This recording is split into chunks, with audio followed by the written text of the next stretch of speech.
New data shows that people report having fewer close friends than ever before. And joining us now to explain this and the mental health connection as well is our mental health expert, Dr. Sheryl Ziegler. So we're just chatting about this. What does this say about us? Yeah, well, I think it says that we are moving around more, that we're working longer hours, that we say we're really busy.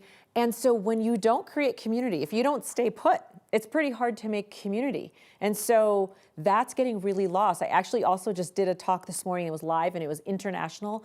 And all sorts of people were writing in the chat, yeah, me too. I don't have a friend. I just moved. I don't have a friend. So the more we move for education and for work purposes, the more we really lose that piece that's so important to not just our mental health, but our physical health as well. Let's talk about social media, because that's a big part of it, I think. It allows you to have distant good friends, people you count as friends statistically that you may not even really know.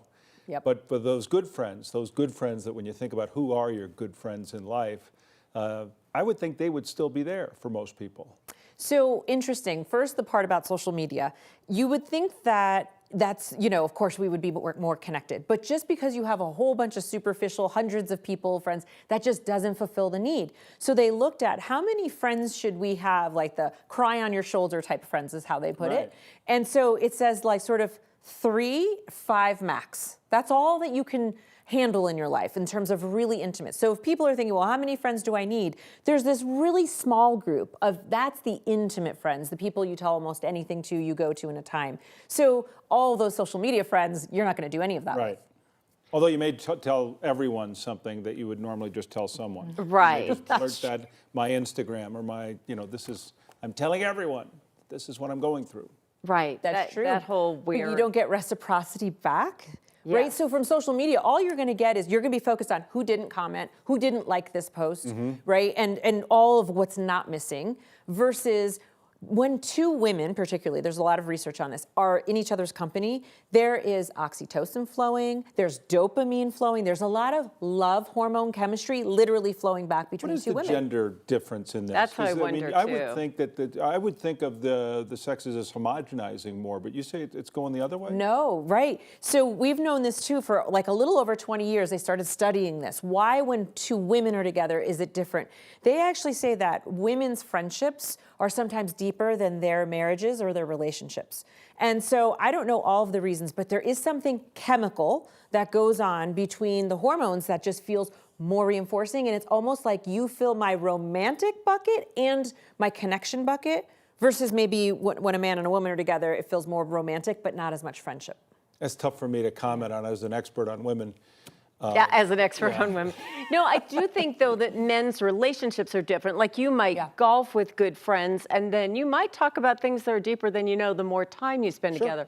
Whereas I think women tend to have somebody they can call literally at all times. But I do think it has changed, and I don't know what we need to do to nurture it better. Because, I mean, growing up, my mom had close friends at church, close friends with parents in the school, close friends in the neighborhood. I mean, a community. Yes, so community is so important.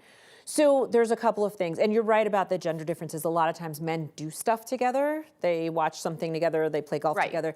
Women just like to talk, right? We like to talk and share, which maybe feels a little deeper.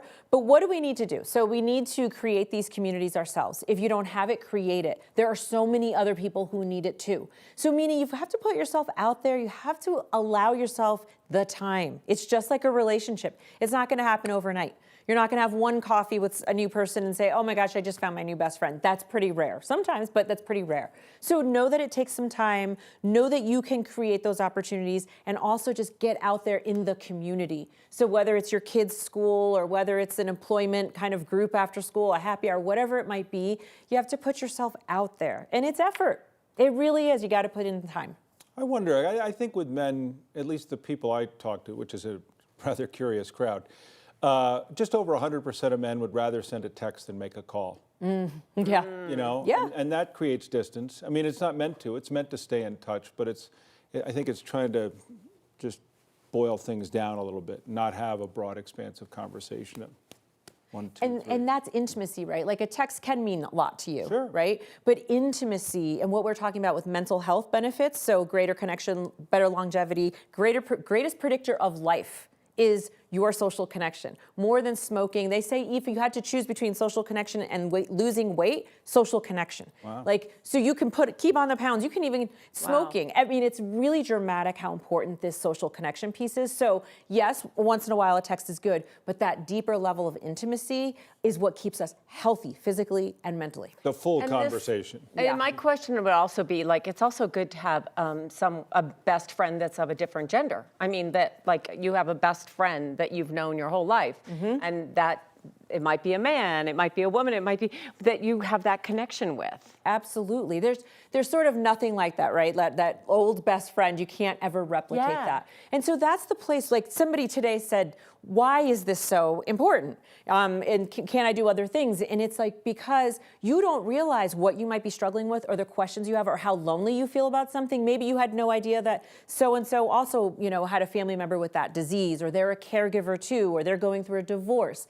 You don't know those things until you put it out there. And so having that shared experience, putting in my time, maybe one time I just listened to you the whole time, but the next time you wind up listening to me a lot of the time. So I like to say to people, you just sometimes in a friendship, you don't even know what you're missing.